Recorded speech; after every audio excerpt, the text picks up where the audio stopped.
अभी अभी भाई मैंने एक चिट्ठी पढ़ी तो मैंने सोचा मैं उसका जवाब दे देता हूँ। चिट्ठी ऐसी है।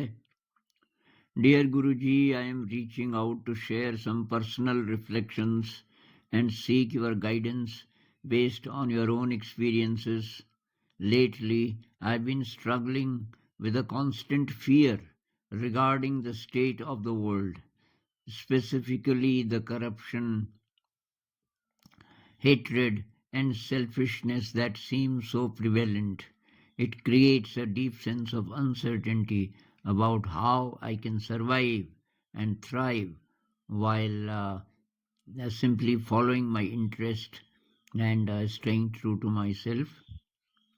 I want to believe in the eternal God and find peace in faith, but I'm finding it difficult to do so.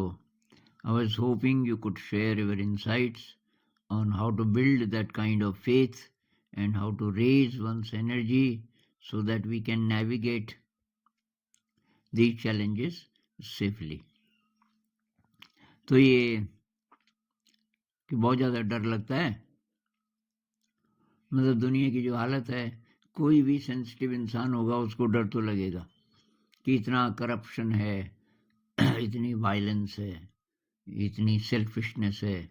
कहीं भी आप जाओ, किसी भी ऑफिस में जाओ तो आपको वहाँ ये सब मिलेगा। करप्शन है, हेट्रेड है, सेल्फिशनेस है, जेलसी है। कैसे सरवाइव करें? और ये जो बात है कि भाई ईश्वर पे, अल्लाह पे विश्वास करो, कि वो विश्वास कैसे करें? वो विश्वास मेरा है नहीं।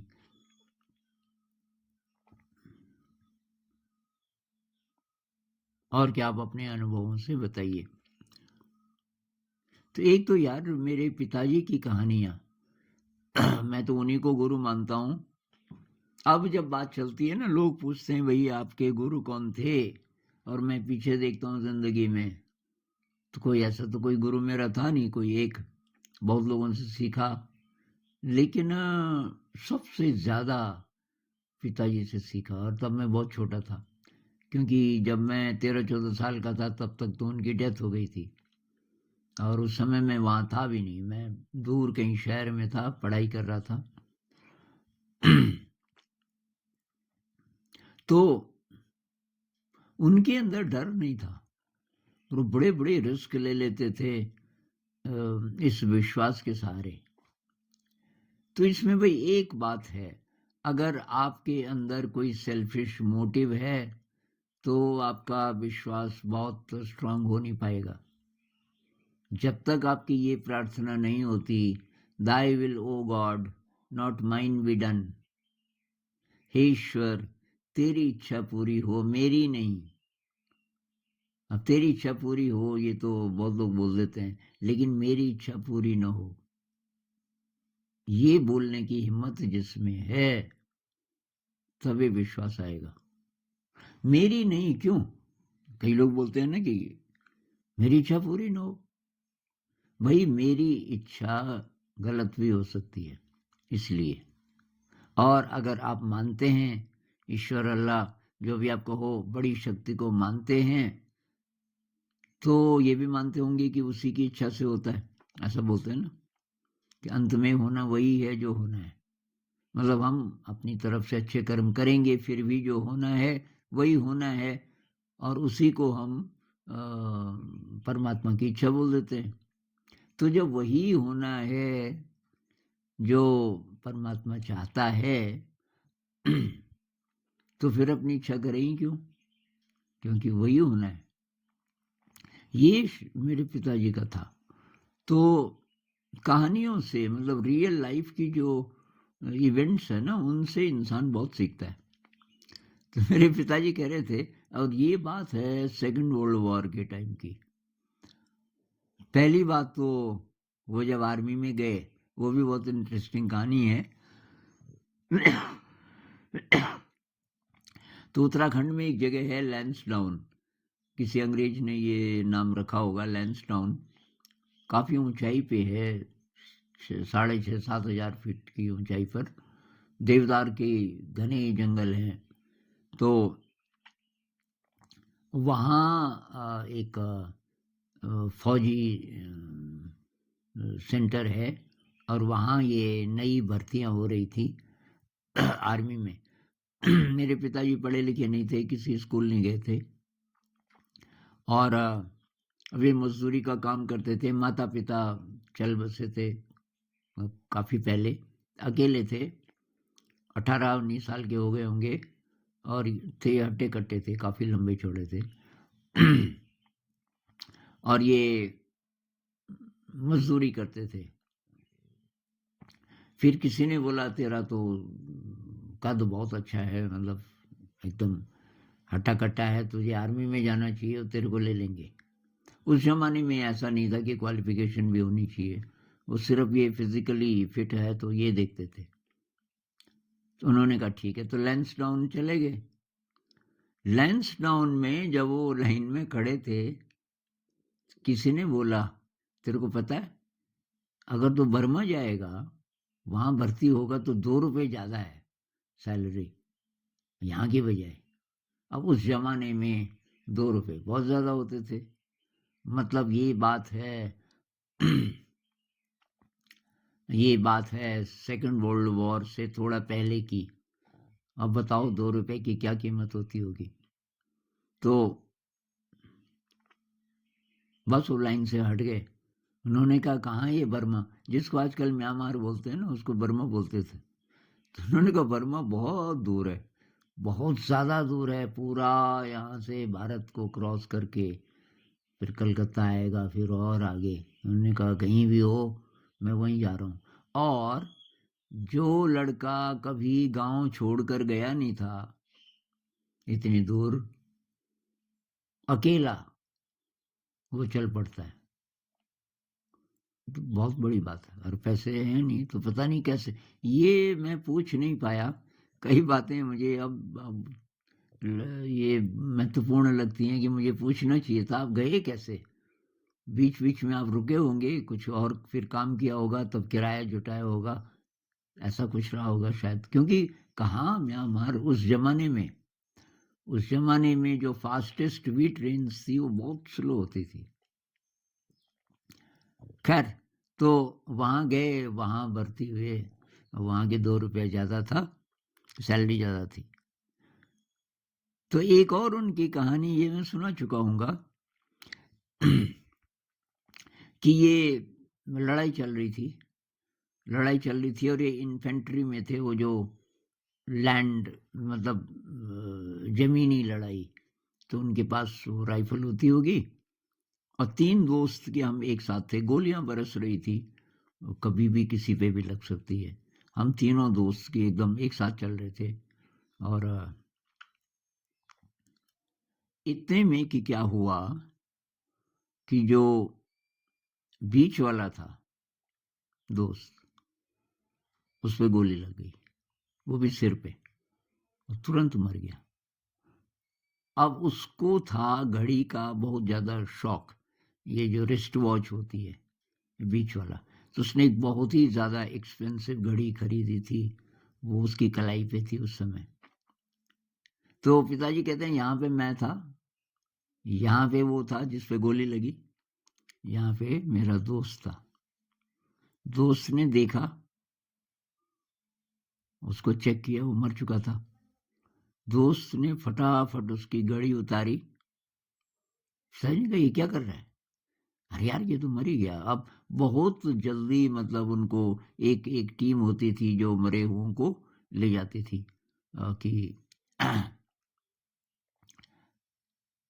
अब उसने घड़ी उतारी और खुद पहन ली।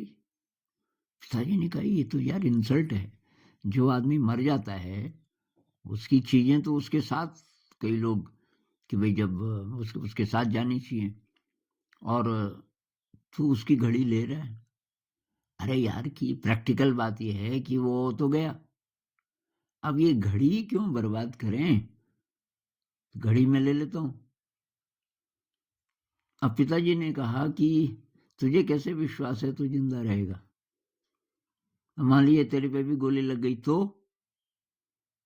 अरे यार ये फालतू की बातें हैं, पूरा सेंटेंस नहीं निकला, उसकी खोपड़ी पे गोली लगी और हो गया।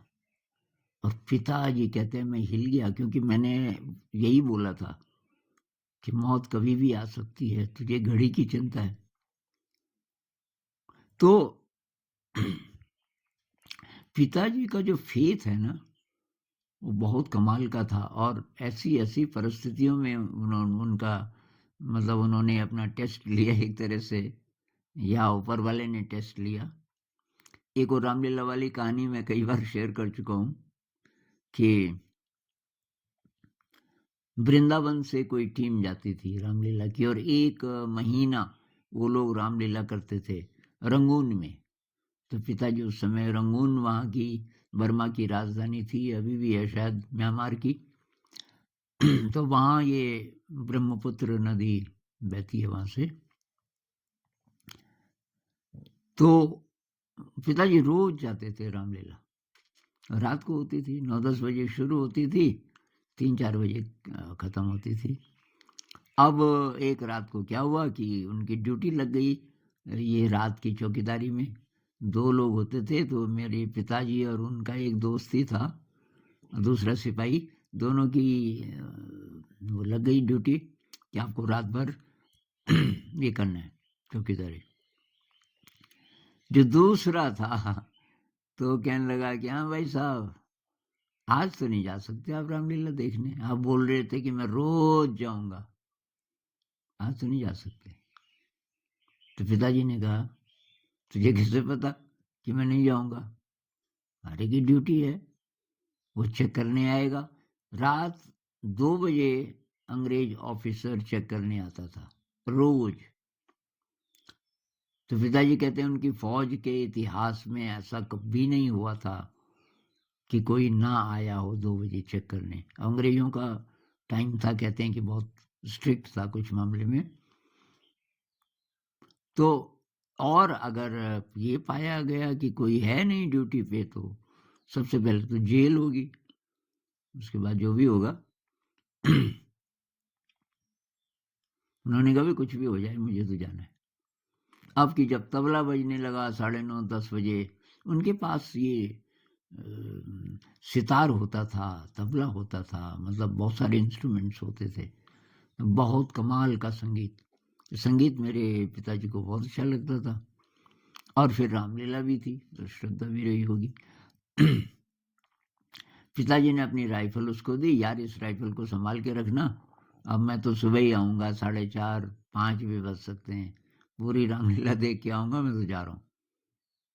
और वो हक्का बक्का, तेरा दिमाग खराब है? उन्होंने कहा यार कि तो बस राइफल पकड़। चले गए, चले गए। और कहते हैं वहाँ जाते ही मैं तो भूल गया कि मैं ड्यूटी छोड़ के आया। जब वहाँ मतलब ये रामलीला शुरू हुई, मैं तो खो गया उसमें। और 4, 4:15 तक चली रामलीला। उसके बाद की जब रामलीला खत्म हो गई, तब मुझे याद आई कि आज मैं ड्यूटी छोड़ के आया हूँ, और अब क्या बजा है, 4:15 बज गया। वो आया होगा 2 बजे, देखते हैं क्या हो। मतलब उनके लिए ये एक्साइटमेंट था कि देखते हैं क्या होता है, डर नहीं, एंजाइटी नहीं, इससे वो कोसों दूर थे कि देखते हैं क्या होता है। अच्छा, तो उस दिन हुआ क्या था कि अंग्रेज ऑफिसर जीप में बैठा, और तो ये कब पता चला पिताजी को, ये अभी जा ही रहे थे, जा रहे थे, तो 5:15 के करीब बज गए जब वो वहां पहुंचे। और दोस्त को कहने लगे कि, तो उसने कहा आ गया कि हाँ, तैयार है ना जेल जाने के लिए? तो चाय बना रहा था, लेकिन चाय पी पहले तो, कि जेल जाने के लिए क्यों? अरे क्यों का क्या मतलब, तुझे लगता है कि आज नहीं आया होगा वो ऑफिसर? नहीं नहीं, कि क्या हुआ तो पता तो सही। तो उसने बताया, उसने कहा यार पहली बार मुझे विश्वास होने लगा है कि कोई शक्ति तो है यार, जो ऐसे टाइम पे बचाती है। अच्छा मान लीजिए वो आया हो, मान लीजिए कि अभी तेरी सजा सुनाई दी जाए तो तू क्या करेगा? पिताजी ने कहा मैं तो नहीं जाऊँगा जेल, मैं ब्रह्मपुत्र में छलांग लगा दूँगा। कि भाई जेल तो मैं नहीं जाना चाहता, अब तो मुझे बचाना चाहता है, तो बचा ले। वैसे वो स्विमिंग भी आती थी, नहीं तो बस। कहने लगा कि मैंने अभी पूरी कहानी पता कर ली, तो वो बैठा 2 बजे से थोड़ा पहले जीप में। ड्राइवर ने दरवाज़ा खोला, साहब जी को बिठाया, दरवाज़ा बंद किया, दूसरी तरफ से बैठा अपनी सीट पे। गाड़ी जैसे स्टार्ट की वो चिल्लाया बहुत जोर के, पीछे की सीट पे था, और बेहोश हो गया। ड्राइवर ने फटाफट वो बंद की गाड़ी और देखा कि यार ये क्या क्या हो गया। तो उसने फिर गाड़ी चालू की और ले गया हॉस्पिटल। और उसने कहा भी साहब जी को कुछ हो गया, इनको उतारो, 2-3 लोग आ जाओ, बहुत लंबा चौड़ा भी था। और 2 बजे से लेकर के और शायद 4:30 बजे तक उनका इलाज चलता रहा। और अंत में उन्होंने बोला कि कुछ नहीं निकला, मतलब बेहोश रहा इस बीच, कुछ नहीं निकला। कोई डिसऑर्डर उस जमाने में जो भी मशीनें रही होंगी। और वो 4:30 बजे तक वो फिट भी हो, ठीक हो गया, बैठ गया। उसने कहा क्या हुआ था मुझे? डॉक्टर ने कहा साहब कुछ पता नहीं चला, हमने चेक किया जितना जितना हो सका। हाँ कि मुझे भी नहीं लग रहा कि मुझे कुछ हुआ, मैं तो ठीक ठाक हूँ। खड़ा हो गया। फिर उसको याद, अरे यार मुझे तो वहाँ जाना था आज 2 बजे, क्या बजा है? उन्होंने कहा अब तो 4:30 बज गए। अच्छा कि चलो अब कोई बात नहीं। तो पिताजी के दोस्त ने बोला ये तो कभी हो नहीं सकता था, असंभव। उसको क्या हुआ, वो बेहोश क्यों हुआ, और वो 2.5 घंटे तक होश में क्यों नहीं आया? वो 3 बजे भी आ सकता था, 4 बजे भी आ सकता था। जितना आने का टाइम था जब तक, तब तक वो ऐसी हालत में रह गया, आ नहीं पाया।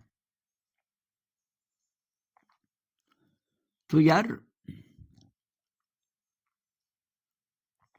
कल मैंने एक वीडियो बनाया था कि मुश्किल परिस्थितियों में शांत कैसे रहें, वो भी देख लेना।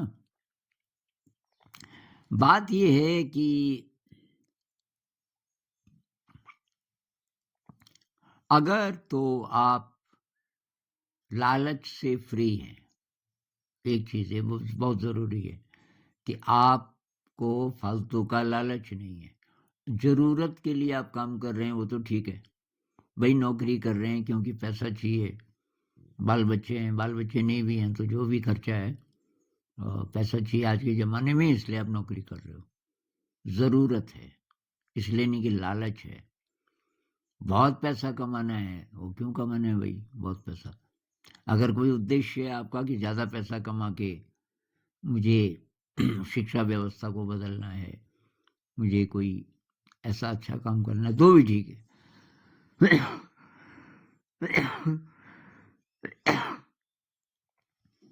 अब ये जो बात है कि मेरा फेथ वीक है, तो भाई विश्वास कहाँ से आएगा किसी बड़ी शक्ति में? तो आपको अपने अंदर शक्ति का स्रोत ढूंढना पड़ेगा। मेरा तो इसमें विश्वास है नहीं कि बाहर है वो शक्ति कहीं, और तब उस पर विश्वास करना पड़ेगा कि वो शक्ति सब देख रही है। अपनी शक्ति ढूंढो, वो अंदर है, वो बाहर नहीं है, वो आपके अंदर है। जब तक आप अपने कॉन्शियस ब्रेन को ट्रांसेंड नहीं कर पाते, ये डर कहाँ से आता है?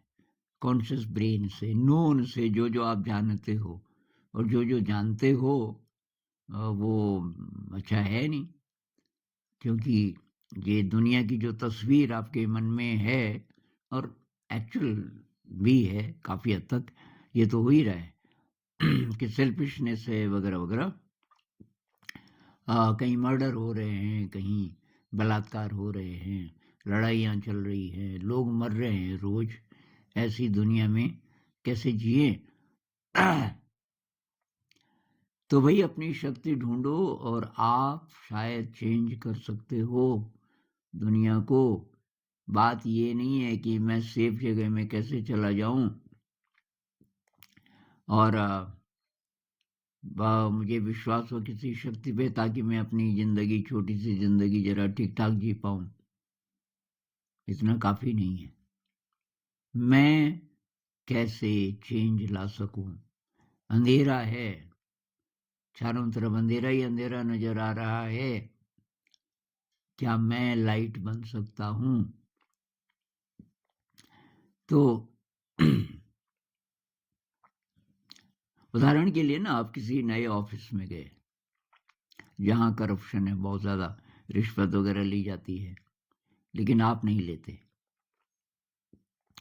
आप नहीं लेते और ना आप दूसरों को बोलते कि ये नहीं लेना चाहिए, ये गलत है। आप बोलो यार मुझे अच्छा नहीं लग रहा है, प्लीज मुझे तो छोड़ दो आप।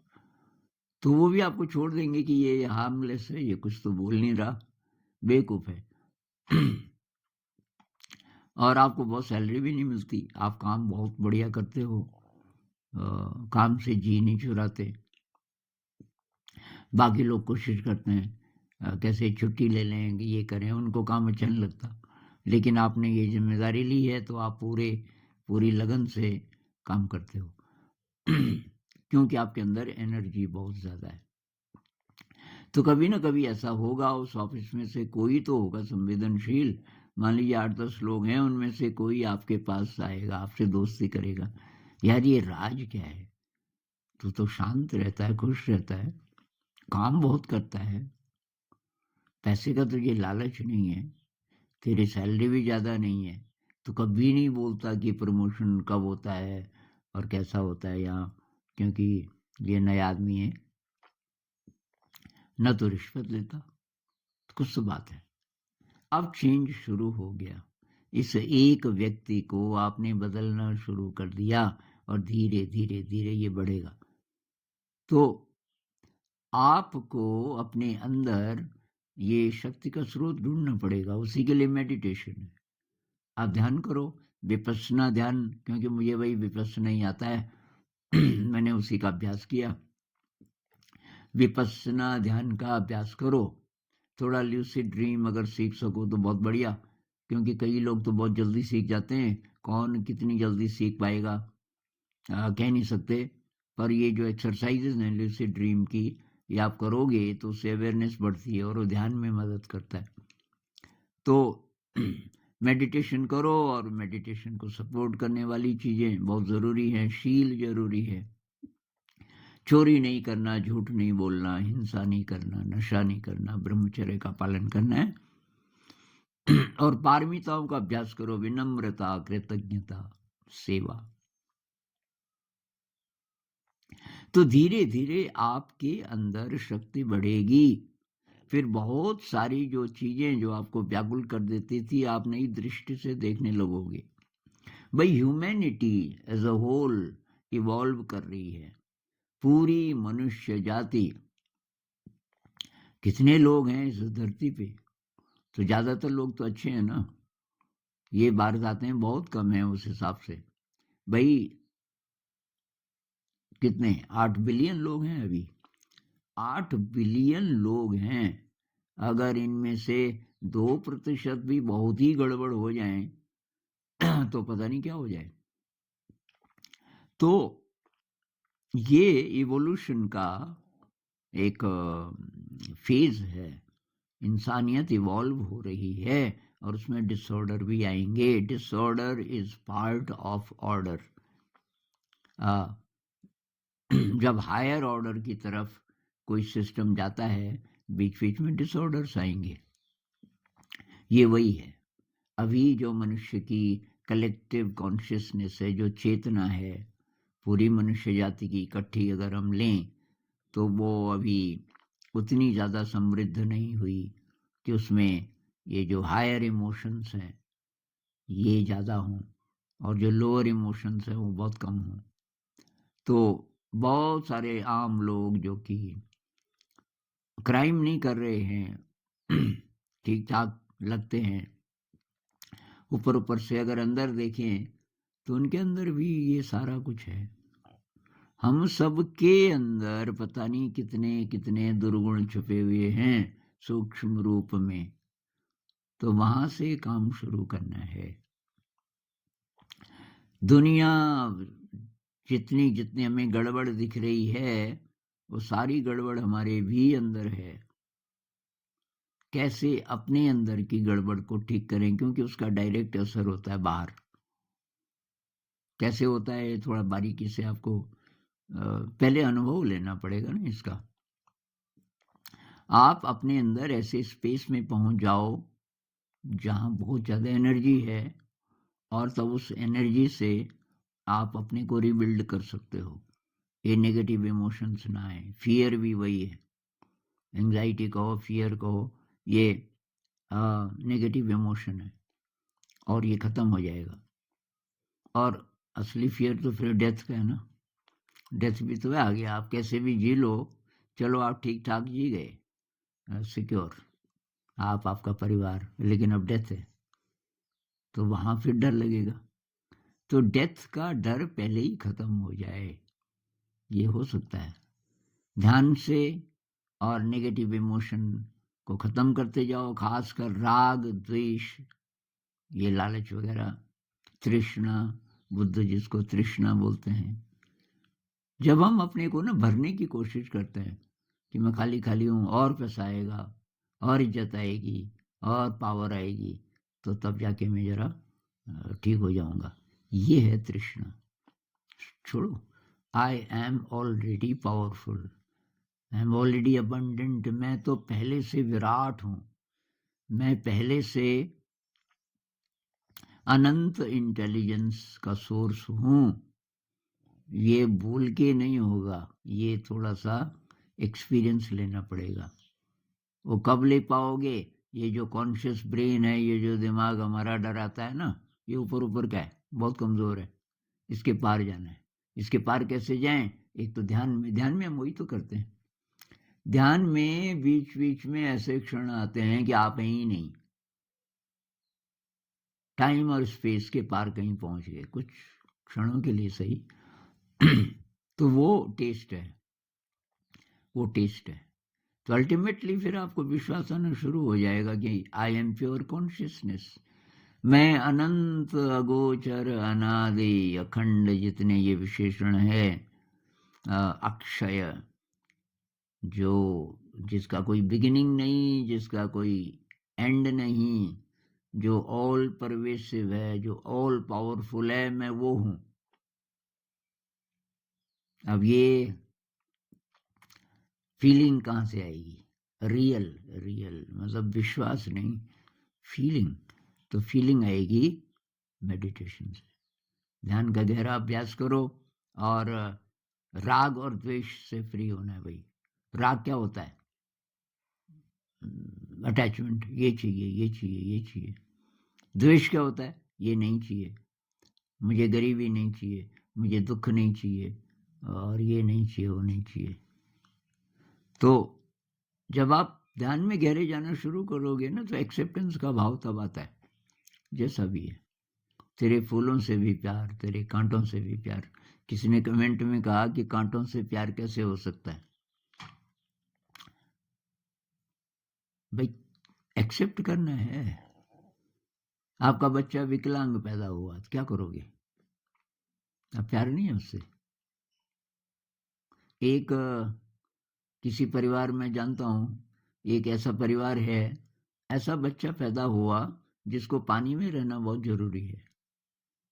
वो कोई ऐसा हो गया कि उसमें कुछ कुछ एक्वाटिक एनिमल के कैरेक्टरिस्टिक्स हैं। तो एक ड्रम है उसके लिए, अब बड़ा हो गया, 12-13 साल का, उस ड्रम में रहता हो गले गले तक पानी में। अब पता नहीं क्या बीमारी है, भगवान जाने। एक और है, वो बोलता नहीं है और चल नहीं पाता, और अब उसकी उम्र भी 16-17 साल हो गई। बहुत मतलब लंबा चौड़ा, न बोलता है न चल पाता है, उसको उठा के बाथरूम ले जाना पड़ता है। तब क्या करोगे? तो एक्सेप्टेंस एक तो है कि शिकायत करते जाओ आप, अब फूल ही फूल तो नहीं मिलेंगे ना आपको। भाई फूल तो अब किसी भी पौधे पे भी देखो ना, ये एनालॉजी है। वैसे तो फूलों का तो मौसम आता है बहुत कम, बाकी तो फूल है नहीं, बस वो पौधा है, उसको भी एंजॉय कर सको तब बात है। उसमें कांटे भी हैं, भाई कांटों की भी तो खूबसूरती है। भाई मैं तो, ये जो विश्वास है ना ये इतना गहरा था कि मेरे पे कोई गलत फर्क नहीं पड़ा। मैं तो 1 साल से बीमार हूँ, 1 साल करीब हो गया, से ज़्यादा शायद। पिछले साल जनवरी या क्या पता दिसंबर से शुरू हो गया था, मार्च से इलाज चला होम्योपैथिक, और बुखार बुखार फिर ख़त्म हो गया, खांसी अभी भी बची है, लेकिन मैंने इसको पॉजिटिव ले लिया। भाई पहले तो अपने ही पिछले दुष्कर्मों का ये फल है, तो अच्छा है, हिसाब किताब बराबर हो रहा है इसी जन्म में।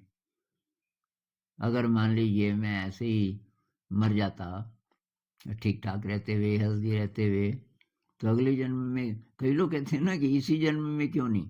भाई जैसे आपके पिताजी कर्जा नहीं दे पाए किसी का, डेथ हो गई उनकी, तो अब आपको देना पड़ता है ना, जबकि आप तो जिम्मेदार नहीं हो, आपने नहीं निकाला हो। ऐसे ही हमें लगता है कि भाई मैंने तो इस जीवन में कुछ गड़बड़ किया नहीं, मुझे ये तो पिछले जन्म का जो संस्कार है, जो आपके अकुशल कर्म हैं बुद्धिज्म के अनुसार, उन कर्मों के कारण ये जन्म हुआ है, नहीं तो जन्म ही ना होता। सब अच्छा अच्छा आपने किया होता तो ये जन्म होता ही नहीं, आप तो लिबरेट हो जाते, ऐसा बोलते हैं। तो भाई हमारी काम की बात है, एक तो विराट दृश्य को सोचो। Humanity is passing through a phase of evolution, और उस फेज में ये डिफिकल्ट टाइम है अभी का, क्योंकि बहुत रैपिड चेंज का टाइम है। तो जो जो हमें गड़बड़ गड़बड़ लग रहा है वो गड़बड़, disorder, it is part of a higher order. गड़बड़ होता ही है जब आप, अभी जो व्यवस्था है उससे बेहतर व्यवस्था जब बनती है तो बीच में गड़बड़ सा नजर आता है। जब नई रोड बनती है ना तो पुरानी को खोदते हैं, तो जिसको ये पता नहीं होगा कि नई रोड बन रही है, वो बोलेगा ये रोड तो यार पहले तो ठीक ठाक थी, अब ये जगह जगह से ये क्या हो गया, घबरा जाएगा। लेकिन जिसको पता है ये बढ़िया और बढ़िया रोड बन रही है तो वो खुश होगा। ऐसे ही हमारे अंदर है, बीमारी आई, पेन हो रहा है, पेन हो रहा है, लेकिन वो इसलिए कि प्योरीफाई हो रहा है। तो कांटों से भी प्यार, कांटों का भी रोल है भाई, जिंदगी में दुख का भी रोल है। अगर आप तटस्थ रह सको, और मेरे इस लंबे जो कष्ट का समय था, इसने मुझे बहुत सिखाया, बहुत सिखाया। मेरी दोस्ती बहुत गहरी हो गई, मेरे साथियों से इतनी सेवा की इन लोगों ने, मैं इनका क्या लगता हूँ? मेरा तो कोई भी नहीं है यहाँ रिलेटिव जिसको बोलते हैं। तो इन्होंने बहुत सेवा की, बहुत ज़्यादा सेवा की। तो मेरे मन में इनके लिए बहुत ज़्यादा ग्रेटफुलनेस की फीलिंग। तो भाई खुद को स्ट्रांग बनाना है, खुद को स्ट्रांग बनाना है। ये सेल्फिश डिज़ायर नहीं होनी चाहिए कि भाई ऐसी जगह मेरा घर हो जहाँ कोई गड़बड़ न हो, मैं सिक्योर रहूं, मेरे पे कोई आ, असर न पड़े समाज की गड़बड़ का वगैरह वगैरह।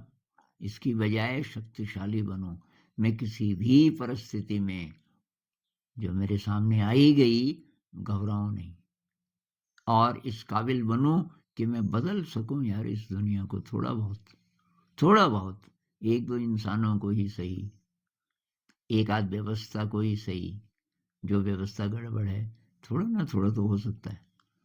तो मेरे ख्याल से काफ़ी बातचीत हो गई, और इस पे और बात करेंगे। नमस्कार।